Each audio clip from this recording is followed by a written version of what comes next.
All right, let's talk about a book. But hold on, this isn't just any book. We're talking about a book that so many players, I mean from your average club player all the way up to international masters, literally call their chess Bible. This is the book that people say completely changed the way they understand the game. So, is it the most important chess book ever written? Well, let's find out. You know that feeling, right? The opening's over, you've got your pieces out, and then... what? You're just staring at the board, completely lost in this ocean of moves with absolutely no clue what the plan is. It's that awful moment where you're kind of just hoping, praying that your opponent messes up before you do. That, my friend, is what they call the intermediate plateau, and man, it is one of the most frustrating things to go through in chess. I mean, this quote from Reddit just nails it, doesn't it? It perfectly sums up what it feels like to hit that wall. You know the rules, sure. You might even see a tactic here and there, but you don't have a reason for your moves. Like this person says, you're just waiting for a mistake. You're not really playing chess, you're just pushing wood. So how do you break out of that? Well, for literally thousands of players, the solution, came from this one book, International Master Jeremy Silman's How to Reassess Your Chess. And listen, this is not just another book filled with opening theory or tactical puzzles. No way. This book gives you a whole new way of thinking, a completely revolutionary system. It doesn't hand you a plan. It teaches you how to create the plan all by yourself, no matter what position is on the board. Okay, so what's the secret sauce? It all boils down to one single crucial word: imbalances. So what's an imbalance? It's basically any major difference between your position and your opponent's. That's it. Silman's whole idea is that you stop looking for some magical best move out of thin air. Instead, your job is to spot these differences, these imbalances, and build your entire plan around them. You want to play to your strengths and hammer on their weaknesses. And Silman doesn't just leave you hanging. He gives you a whole new language for the game, and it's all broken down into this handy checklist. This is your toolkit. You've got concrete stuff like pawn structure and a lead in development, but also the trickier things like initiative and king's safety. So instead of feeling totally overwhelmed, you suddenly have this focus list you can just run through. You start spotting these key differences, and it's like the position itself starts whispering to you, telling you exactly what you need to do next. You know, one of the best things about Silman is how he makes these ideas stick. He's famous for these super memorable and honestly kinda hilarious analogies. He doesn't just say, oh, that's a good bishop and a bad knight. No, he turns it into a little story. You've got this absolute powerhouse of a bishop, a total monster slicing and dicing across the board, and then you have what he calls the slacker knight. You know, that piece that's just sitting on the edge of the board, a complete couch potato with zero prospects in life. And boom!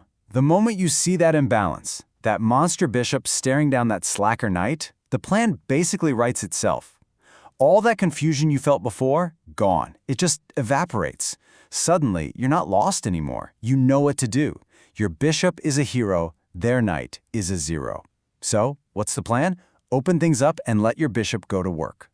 You've gone from confusion to crystal clear, purposeful action. So, this all comes together in a really concrete 5-step thinking process.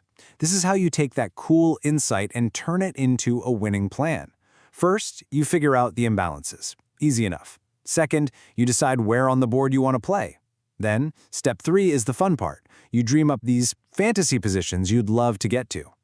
But then, and this is key, step 4 is a reality check. Can you actually get to that fantasy land?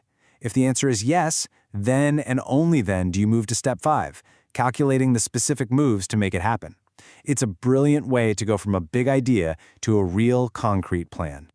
So, okay, does this stuff actually work? I mean, it sounds good in theory, but what's the verdict? Well, let's just look at the numbers. On Goodreads, you've got over 1,000 ratings, right? And get this, a whopping 84%, that's 52 plus 32, gave it either 4 or 5 stars. That is just staggering. People don't just read this book, they absolutely love it. And if you think the stats are good, wait till you hear the stories. The anecdotal evidence is even crazier. Yeah, lots of players say they gained 150, maybe 200 rating points. That's awesome. But then you hear about someone like this one Reddit user who reported an incredible, mind-blowing 700-point jump. 700. They went from 983 all the way to 1673. And their point was simple. Just learning the basics of positional chess, the stuff in this book, puts you way, way ahead of the curve at that level. It's a total game changer. Okay, but let's be real. No book is perfect for everyone. We gotta have a balanced view here. And the number one criticism you hear about this book is the style. Some people find Silman's chatty, conversational tone to be, well, a little annoying. They feel like he beats around the bush and takes too long to get to the point.